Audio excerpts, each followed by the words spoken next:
에스더서 3장 1절로 4절의 말씀입니다. 구약성경 753면에 있습니다. 에스더 753면 3장 1절로 4절의 말씀, 우리 천천히 내용 생각하시면서 합독하도록 하겠습니다. 시작. 그 후에 아하수에로 왕이 아각 사람 함무다다의 아들 하만의 지위를 높이 올려 함께 있는 모든 대신 위에 두니 대궐문에 있는 왕의 모든 신하들이 다 왕의 명령대로 하만에게 꿇어 절하되 모르드게는 꿇지도 아니하고 절하지도 아니하니 대궐문에 있는 왕의 신하들이 모르드게에게 이르되 너는 어찌하여 왕의 명령을 거역하느냐 하고 날마다 권하되 모르드게가 듣지 아니하고 자기는 유다임을 알렸더니 그들이 모르드게의 일이 어찌 되나 보고자 하여 하만에게 전하였더라. 아멘. 자, 오늘 이 말씀을 가지고 이 시대에 그리스도인으로 살기, 그런 제목으로 말씀을 함께 나누고 기도하는 시간 가지려고 합니다. 아마 믿음의 사람들 입장에서는 어느 시대나 다 힘들고 어려웠지 않았을까. 우리나라에 150년, 200년 전에 복음이 처음 들어왔을 때 조선의 막바지, 그때도 힘들었고, 또 일제치하 그때도 그 나름대로 힘들었고, 또 전후 어렵고 힘들 때 그때도 힘들었을 것이고, 또 오늘날도 이렇게 풍족한 문화를 누리고 있지만 또 그 속에 신앙생활 하시는 분들은 저마다 또 어렵다고 얘기하겠지요. 물론 성경시대의 초대교회 때도 뭐 말할 것도 없이 그렇게 보면 절대적인 어려움이라기보다는 상대적인 어려움이라고 볼 수가 있습니다. 그렇지만 상대적인 어려움도 느끼는 사람에게는 힘든 거지요. 자, 이럴 때 우리가 시대를 초월하고 환경을 초월해서 어렵고 힘들 때 신앙인이 가져야 될 삶의 모습은 구약시대나 신약시대나 지금이나 똑같지 않을까. 왜? 상대적 어려움 속에 저마다 믿음으로 견디고 인내하고 버티고 또 때로는 승리하는 그런 모습을 보면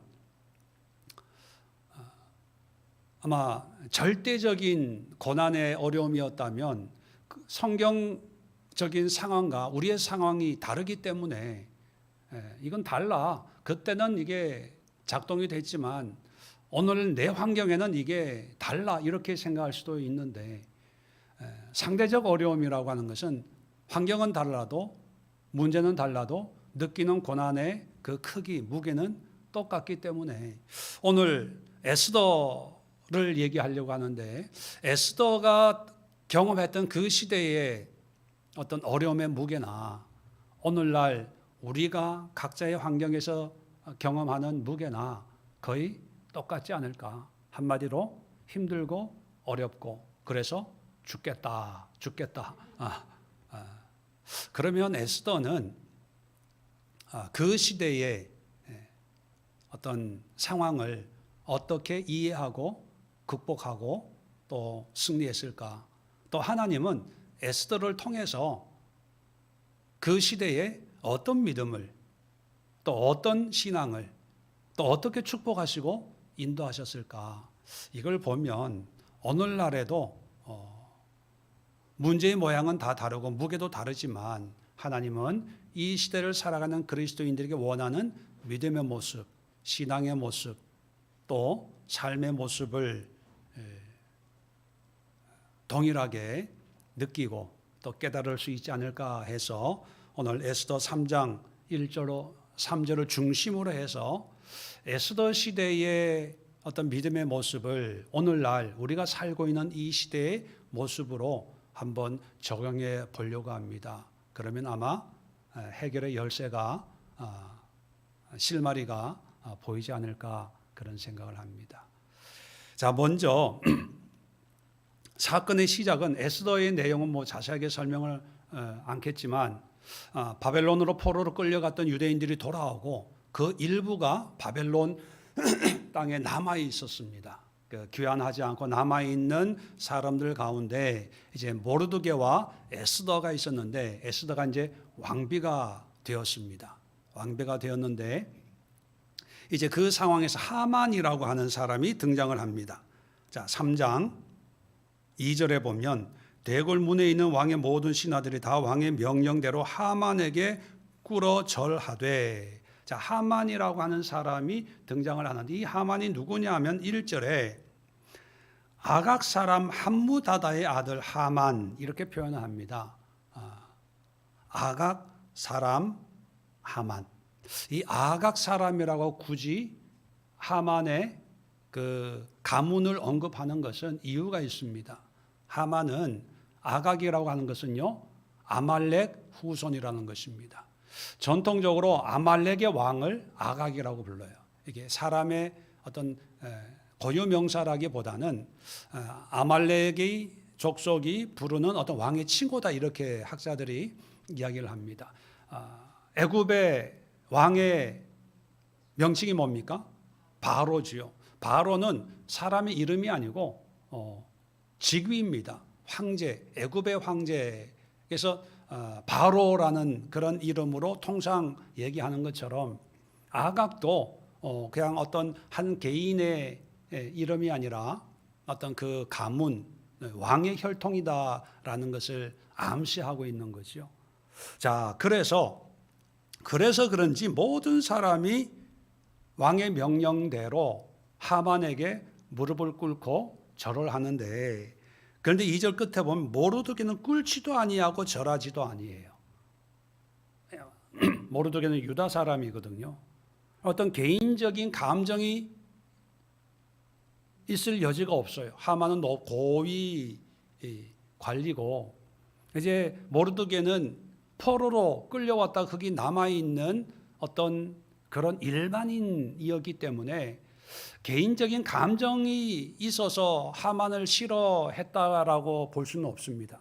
그리고 또 단서는 뭐냐 하면 4절에 보면 날마다 권하되 모르드게가 듣지 아니하고, 이 얘기는 뭐냐면 한 번 어떤 기분이 상해서 무릎을 꿇지 않았던 게 아니고 계속해서, 그래서 주변 사람들이 날마다 권했다는 거예요. 며칠 동안 권했는지 모르겠지만 매일매일 너 그러지 말고 무릎을 꿇고, 야 무릎 꿇고 절하는 게 뭐가 그렇게 어려워. 하만은 우리보다 지위가 높은 사람이잖아. 남들 다 하는데 왜 안 해? 뭐 그렇게 하면서 설득을 한 번, 두 번이 아니라 날마다 했다는 거예요. 그런데도 모르드게는 거기에 순응하지를 않습니다. 또 단서는 뭐냐 하면 이런 모르드게의 어떤 혈통을 이제 이 하만이 알게 됐어요. 6절에 보니까 이제 하만이 5절 끝에 보면 매우 화가 난 거죠.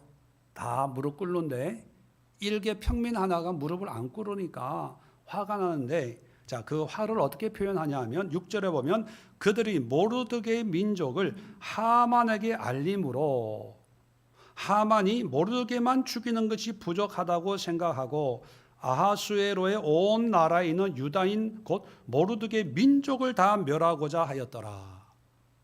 자, 처음에는 그런 생각이 없었는데 모르드게 한 사람 개인의 문제라고 생각해서 화가 났는데, 나중에 보니까 모르드게의 민족, 무슨 민족입니까? 유다인이라는 걸 알고 옳거니 잘됐다, 이참에 유대 민족을 다 멸망시켜버리자 이렇게 생각을 했다는 거예요. 왜냐하면 아말렉과 이스라엘 또 유다 민족 간에 한 1000년 출애굽 이후부터 지금 바벨론 포로로 끌려와서 나라가 멸망한 뒤에도 그런 민족의 감정이 있다는 것입니다. 그렇게 보면 모르드게는 하만 개인적인 감정 때문에 무릎 꿇는 게 아니고 어떤 신앙적인, 역사적인, 종교적인, 우리 식으로 표현하면 영적인 문제로 무릎을 꿇지 않았던 것입니다. 그래서 우리가 이 땅에 우리 시대에도 믿음을 가지고 신앙인으로, 그리스도인으로 살기 위해서 첫 번째 우리가 해야 될 전쟁은요, 영적 전쟁이에요. 무릎을 꿇을 사람이 있고 꿇지 말아야 될 사람이 있고, 무릎을 꿇이고 머리를 숙여야 될 때가 있고, 또 그렇게 해서는 안 될 때가 있습니다. 여러분, 아말렉이 누굽니까? 출애굽해서 제일 먼저 전쟁한 족속이 아말렉이에요. 여러분 잘 아시는 것처럼 여호수아는 전쟁하고 산에 올라가서 모세는 손 들고 아론과 훌이 손을 받치고 기도했던 그 전쟁이, 첫 전쟁이 아말렉이거든요. 그래서 이 출애굽 17장의 이 전쟁이 끝나고 하나님이 뭐라고 말씀하시냐 하면, 출애굽기 17장 16절에 여호와께서 맹세하시기를 여호와가 아말렉과 더불어 대대로 싸우리라. 대대로 싸우겠다는 거예요. 그 얘기 뭡니까? 용서하지 않겠다는 거예요. 자, 신명기 25장에 보면 모세가 마지막 고별 설교를 할 때 뭐라고 설교하냐 하면 25장 17절로 19절에 보면, 너희는 애굽에서 나오는 길에 아말렉이 내게 행한 일을 기억하라. 곧 그들이 너를 길에서 만나 내가 피곤할 때에 내 뒤에 떨어진 약한 자들을 쳤고 하나님을 두려워하지 아니하였느니라. 그래서 19절에 보면 천하에서 아말렉에 대한 기억을 지워버려라. 아말렉을 없애버려라, 그런 얘기예요. 기억까지도 없애버려라, 흔적까지도 없애버려라, 이렇게 얘기할 정도로 아주 이 아말렉에 대해서는 은혜나 긍휼이 주어지지 않는 그런 민족입니다. 그래서 출애굽부터 지금 에스더까지 약 1000년간, 1000년 동안 계속해서 전쟁을 합니다. 사사기에도 아말렉과 전쟁이 있고, 사울 시대에도 계속 전쟁이 있었고, 그런 민족적인 감정 때문에 모르드게는 거기에 무릎을 꿇지 않는 거예요. 그 결과가 이제 앞으로 전개되는 유다의 큰 위기가 찾아오게 되는 계기가 되는 거죠. 그런데 중요한 것은요, 이 모르드게의 이런 신앙, 믿음, 또 이런 영적인 전쟁 때문에 만들어지는 풍파, 문제보다 이런 문제를 통해서 하나님이 베푸시는 은혜가 훨씬 크다는 사실을 우리는 기억을 해야 됩니다. 우리는 하나님의 뜻에 순종하다가 어떤 문제 때문에 손해가 날 때가 있어요. 안 좋은 일이 생길 때가 있습니다. 어려움이 생길 때가 있습니다. 그러면 우리는 금방 후회해요. 괜히 그랬다. 이렇게 하지 말 걸. 굳이 내가 이렇게까지 내가 한다고 할 필요가 있었나? 이것 때문에 그래서 이렇게 내가 힘들고 어렵고 그렇게 생각을 합니다. 그런데 나중에 에스더 결과를 보면요, 오히려 역정이 돼서, 그래서 유대인들은 지금까지도 이 하만의 괴계를 물리치고 이스라엘이 승리했던 그 날을 불임절로 지금까지 지키고 그 의미를 되새기고 있는 거지요. 그렇다면 우리는 영적 전쟁의 어떤 부산물들, 부작용이라고 보여지는 그런 거에 연연해하지 마시고, 우리가 첫 번째 이 땅에서 그리스도인으로 산다는 것은요, 영적 전쟁을 하는 거예요. 왜냐하면 이 당시에는 하만 같은 사람이 한 사람만 있었지만, 오늘날에는 우리 주변에 얼마나 많은 하만 같은, 아말렉 같은 그런 우리가 싸워야 될 대상들이 얼마나 많습니까? 그런데 오늘날 문제를 크게 하지 않기 위해서, 또 힘들게 그렇게 살 필요가 있나라는 아주 편안한 생각 때문에 적당히 타협하는 거죠. 머리 숙인다는 게 대수야. 머리는 숙이지만 내 마음은 하나님이야. 무릎은 꿇지만 나는 기도했어. 하나님이 내 마음 아실 거야. 뭐 이런 여러 가지 어떤 교묘한 포장과 또 타협과 또 변명과 핑계로 너무나 많은 그런 영적 전쟁에 패하고 있다는 사실을 우리가 기억하면서 우리가 첫 번째 기도 제목은 뭐냐면 이 시대에 이 상황에서 우리가 그리스도인으로 살기 위해서는 첫 번째 영적 전쟁에서 승리해야 되겠다.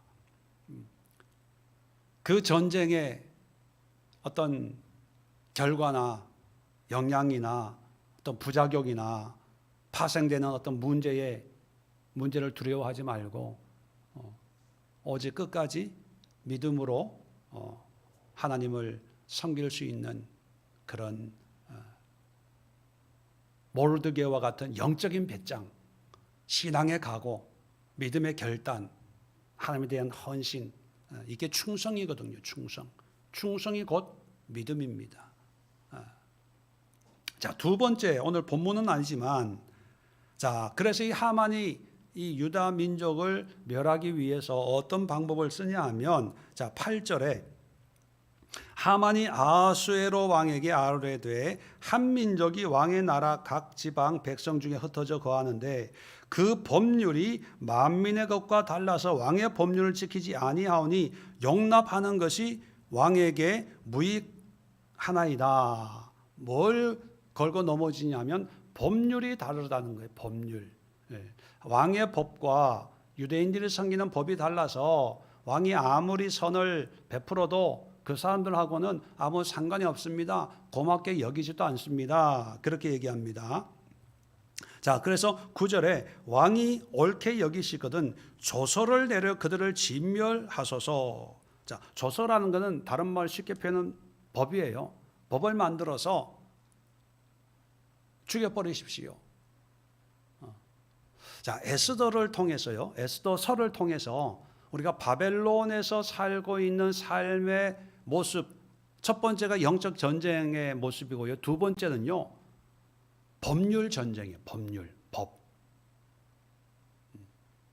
자, 이 법을 이제 조서를 내려가지고 몇 날 며칠 이제 유대인들 다 죽이고 재산을 몰수해라 그렇게 법을 만들었어요. 자, 그런데 그러다가 이제 8장에 오면 상황이 역전이 됩니다. 뭐 자세한 설명할 기회는 없고요. 이제 에스더를 통해서 하만이 나쁜 짓을 꾸민다는 걸 알고 이제 역전이 돼요. 자, 8장 8절 보실래요? 자, 역전이 되는데 에스더가 왕에게 말해서 자, 7절부터 봅시다. 아하수에로 왕후 에스더와 유다인 모르드게에게 이르되 하만이 유다인을 살해하려고 함으로 나무에 매달렸고 내가 그 집을 에스더에게 주었으니 8절입니다. 너희는 왕의 명의로 유다인에게 조서를 뜻대로 쓰고 왕의 반지로 인을 칠지어다. 왕의 이름을 쓰고 왕의 반지로 인친 조선 누구든지 철회할 수 없음이니라. 자, 처음에는 하만이 조서를 써서 죽입시다 했잖아요. 자, 그 다음에 두 번째 조서를 썼는데 이번에는 역전이 돼서 에스더가 모르드게와 함께 네가 원하는 대로 조서를 써라. 법을 만들어서 백성들에게 알려라. 여러분, 법률 전쟁이에요. 법률. 죽이는 법이냐? 살리는 법이냐? 자, 그 다음에 또 9장에 오면 이제 12월 13일 날이 이제 그 진멸하는 날이거든요. 자, 그런데 13절 한번 보실래요? 에스더가 또 왕에게 이제 조서를 써달라고 합니다. 자, 13절 에스더에 이르되 왕이 만일 좋게 여기시면 수산에 사는 유다인들이 내일 또 오늘 조서대로 행하게 하시고 하만의 10 아들의 시체를 나무에 매달게 하소서 하니 14절입니다. 왕이 그대로 행하기를 허락하고 조서를 수산에 내리니 하만의 10 아들의 시체가 매달리니라. 또 조서를 써요. 이건 뭐냐면 이 바벨론이 그 당시에도 법률로 통치가 되는 어떤 행정력이나 왕의 권위가 세워진 나라라는 거죠.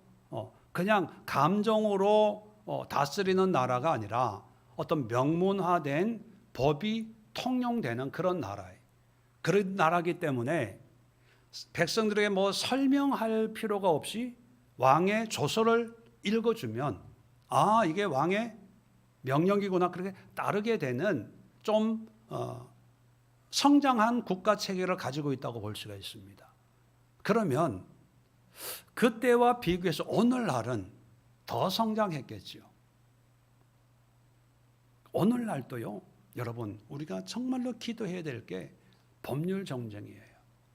동성애, 차별금지법, 뭐 무슨 법, 어떤 기독교의 어떤 정체성을 유지하지 못하게 하는 여러 가지 법을 만들려고 하는 그런 분위기 속에 있습니다. 이 법률 전쟁은요, 기준 전쟁입니다. 기준. 뭐를 기준으로 삼냐에 따라서 어떤 사회적 가치관이 달라지거든요.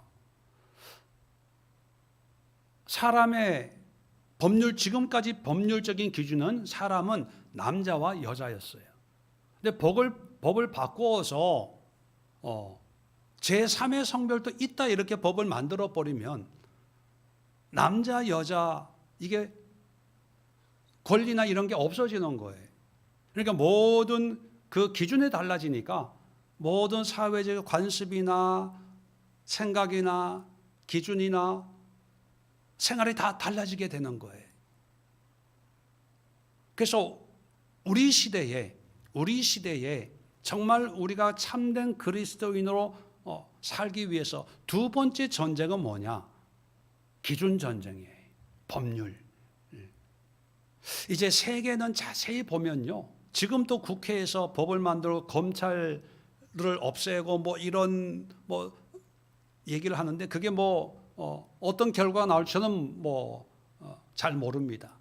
그런데 이런 법을 만들고 하는 이런 사회 시스템이 검찰 이런 사회 문제 이런 거에 대한 법만 만드는 게 아니고 나중에 여러 가지 어떤 우리 성경적인 기준과 하나님의 법과 대치되는 그런 법들을 많이 만들게 될 거예요.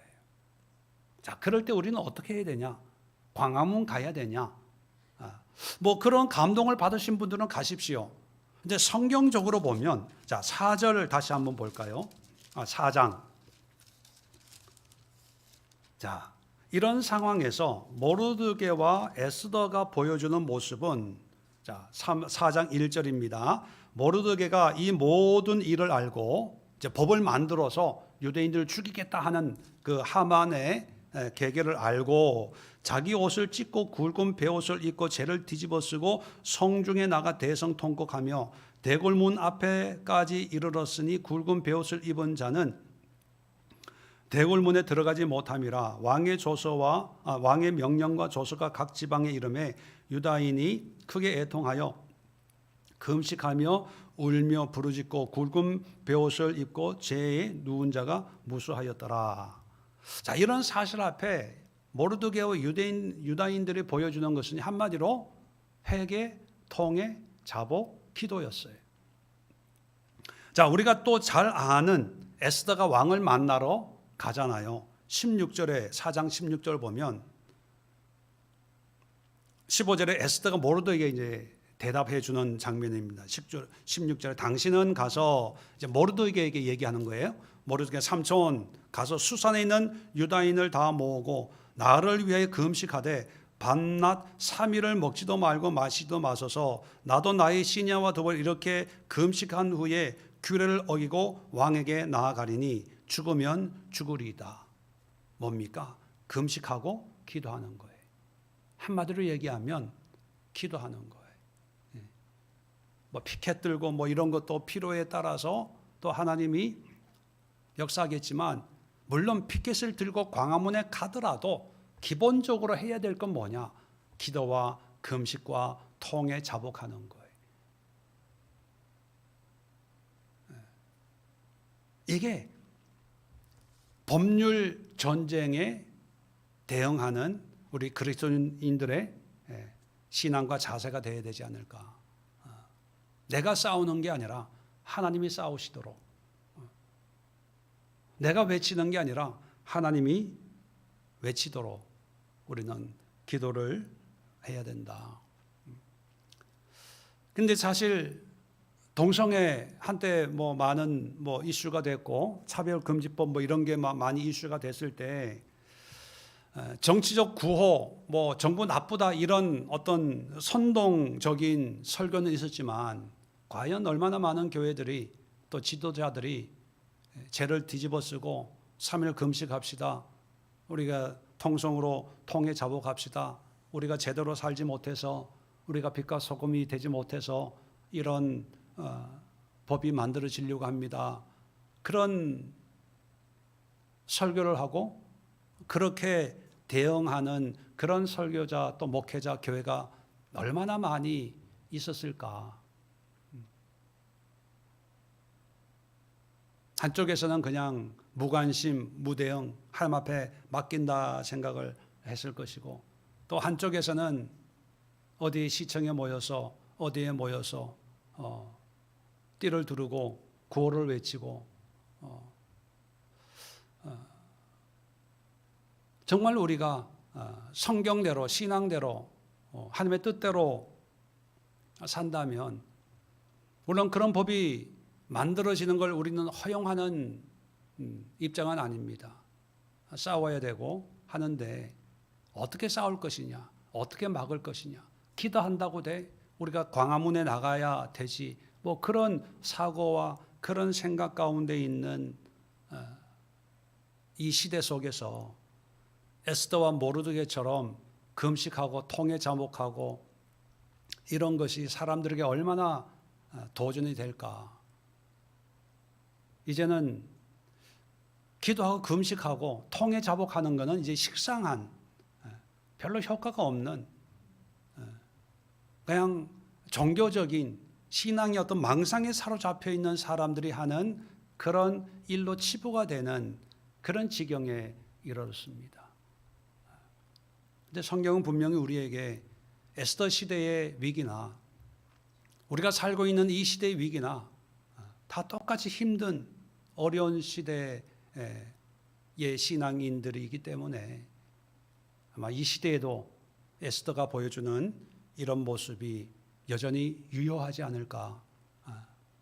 그래서 우리가 두 번째 기도는 기준 전쟁, 법률 전쟁에서 이길 수 있도록 사탄은요 계속 법을 바꿔요. 법을 바꿉니다. 그런데 하나님이 선한 또 법은 있어야 돼요. 법이라고 다 나쁜 건 아니거든요.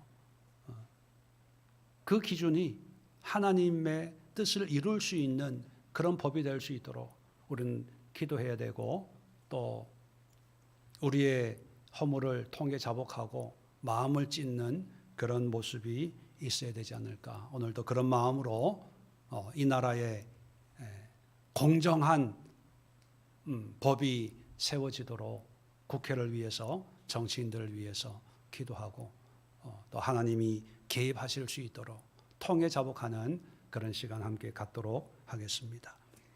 자, 그 다음에 세 번째 전쟁이 있는데요. 참 재미있는 전쟁입니다. 자, 먼저 본문부터 성경부터 한번 볼까요? 9장을 한번 열어봅시다. 자, 이제 역전이 돼서 이제 유다인들이 죽을 뻔했던 유다인들이 이제 하만을 따르는 하만 추종자들을 그날에 다 죽이게 되는 거예요.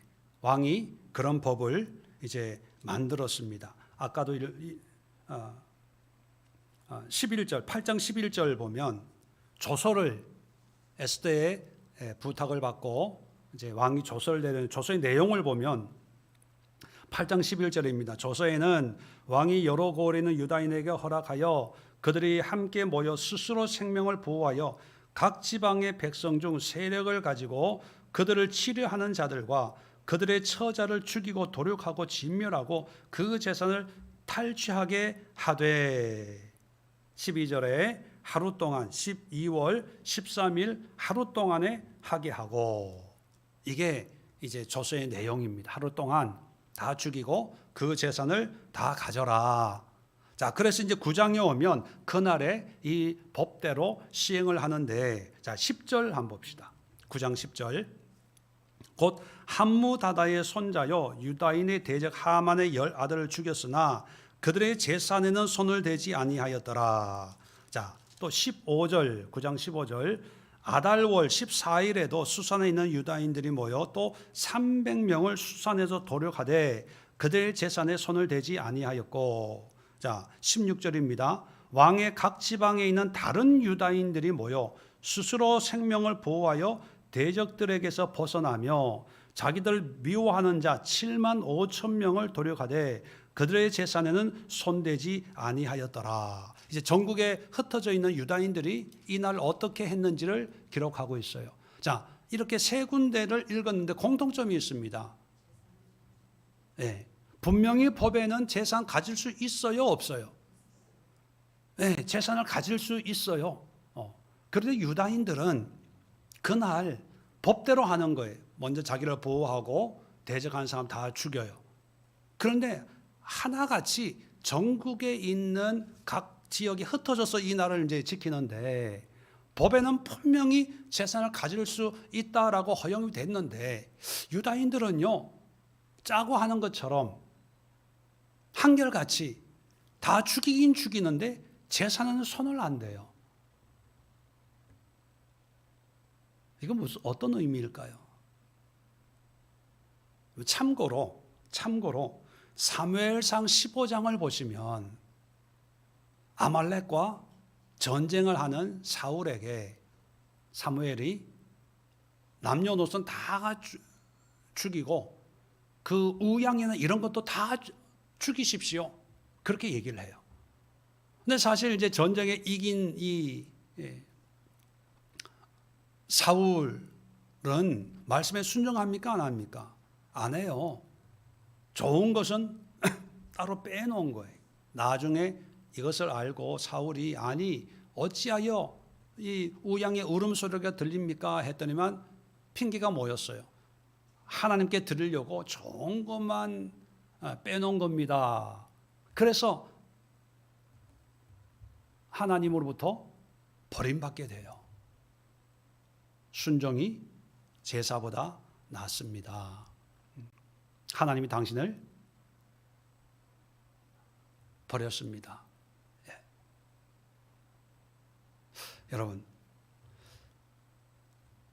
하나님이 아말렉을 저주하셨기 때문에 아말렉과 상종해서도 안 되고 아말렉이 가지고 있는 아무리 좋은 것도 하나님에게는 의미가 없고 그래서 다 죽이라고 한 거거든요. 자, 그런데 그 사무엘 시대부터 지금 한 400~500년이 지난 상황이거든요. 500년 뒤에 포로로 끌려가서 남의 나라에서 이름도 없이 살고 있는 이 사람들은 그 아말렉과의 하만과의 전쟁이 아말렉과의 전쟁인 걸 이 사람들이 이제 이해를 한 거거든요. 다 죽여요. 그런데 사울이 실패한 그것을 이 사람들은 이루어요. 그래서 저는 이것을 거룩 전쟁이다 그렇게 표현하고 싶어요. 거룩. 하나님이 저주한 민족의 것으로 내가 부자가 되지 않겠다. 돈 벌지 않겠다. 이익을 취하지 않겠다. 한마디로 요약하면요, 하나님이 기뻐하지 않는 물질로 더럽히지 않겠다 이거예요. 요즘 정치나 이런 데 보면 다 뭐 때문에 문제가 되는 거예요? 명품 가방, 명품 뭐 먹거리, 돈, 이권, 교회도 마찬가지입니다. 교회 분란의 가장 대표적인 메뉴는 뭘까요? 네, 재정, 돈이에요, 돈. 사람들의 제일 힘든 문제가 뭘까요? 왜 그렇게 새벽부터 밤늦게까지 일을 합니까? 다 돈이거든요. 돈이면 이런 것도 좋고 저런 것도 좋고 돈만 많이 벌면 성공이라고 생각합니다. 그게 세상의 원리거든요. 근데 하나님의 원리는 그게 아니에요. 하나님은 어떻게 하든 성공하는 그것이 하나님의 축복이 아니고요. 하나님이 주시는 것으로 만족하는 것, 하나님이 허락하시는 것으로 기뻐하는 것, 이게 승리자고 부자고 성공한 사람이라고 여깁니다. 그래서 이 시대에는요, 하나님이 기뻐하는 것, 또 하나님이 싫어하는 것 기준이 없어요. 무조건 돈만 많이 벌면 되는 거예요. 좋은 집에 살고 좋은 차 타고 떵떵거리고 좋은 옷 입고 뭐 통일교에서 주는 뭐 가방이든지 뭐 돈이든지 그냥 내가 필요하니까 받아 쓰기만 해서 선거에서 이기기만 하면 된다고 생각하는 그런 시대가 됐어요. 그런데 하나님은 그게 아니라는 거예요. 내가 가져야 될 것, 가지지 말아야 될 것. 우리가 레위기, 신명기 보면 먹어야 될 것, 먹지 말아야 될 것 아주 잔소리 하듯이 구별하잖아요. 마찬가지로 어떤 물질 면에서도 우리가 가져야 될 것, 세상 사람들이 다 가져도 괜찮아, 괜찮아, 괜찮아. 누구도 하고 누구도 하고 누구도 하고 너도 해. 그렇게 얘기합니다. 왜? 왕이 조서에 그렇게 얘기해놨잖아요. 가지는 거 그 법 어기는 게 아니고 당연한 거라고 인정받을 수 있습니다.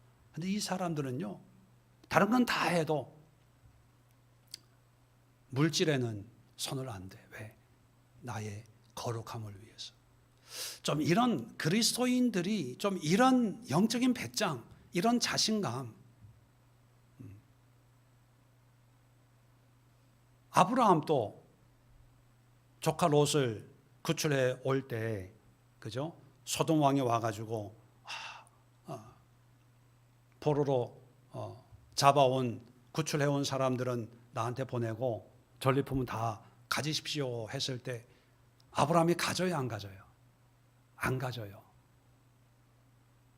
비용만 빼고 다 네가 가져라. 왜냐하면 소돔은 악한 곳이거든요. 영적으로 보면 더러운 곳이거든. 불결한 것이에요. 그걸로 내가 치부했다, 부자가 됐다 이 소리나 듣기 싫어. 좀 이런 배짱이 좀 우리에게 있어야 되지 않을까요? 그런데 오늘날 이 시대의 그리스도인들의 모습은 그런 배짱이 아니라 오히려 더 많이 못 받아서 더 큰 걸 못 받아서 안타까워합니다. 이때 한몫 잡아야 되는데. 요즘에는요, 교회도 땅을 사서 건물을 짓는데 그 이유가 뭐냐면 부동산 투기 개념이에요. 이럴 때 사가지고 성도들 헌금 뭐 대출 받고 해가지고 몇 년을 버티면 땅값 올라간다는 거예요. 땅값 올라간다는 거예요. 그러니까 뭐 짜투리 땅이라도 하나 사야 되고 상가 작은 거라도 하나 사야지. 근데 그런 또 교회들은 또 그렇게 또 하더라고요. 어떻게? 이 어렵고 우리는 한 달 버티기도 힘든데 그런 교회들은 또 그렇게 해 나가요. 근데 과연 거룩한 영적 전쟁을 하고 있는 걸까? 우리 자문자답해야 됩니다. 교회도 마찬가지고요. 가정 경제도 마찬가지입니다. 우리의 사업과 일터도 마찬가지예요. 거룩해야 돼요. 깨끗해야 돼요. 하나님이 주시는 것으로, 하나님이 허락하시는 것으로 만족하고 기뻐하는, 그래야 비리가 없어지고 오해 살 일이 없어지고 또 사람들에게 이런저런 소리 안 듣고 깨끗한 마음으로 하나님을 믿고 또 하나님을 전할 수가 있는 거 아니겠습니까? 오늘 세 가지 전쟁을 얘기를 했습니다. 이 시대에 정말 참된 그리스도의 삶은 세 가지 전쟁을 해야 된다. 첫 번째는 영적 전쟁, 두 번째는 기준 전쟁, 세 번째는 거룩 전쟁. 이 세 가지 전쟁을 위해서 우리 함께 기도하는 시간 갖도록 하겠습니다. 자리 정돈하시고 주여 한번 힘차게 외치고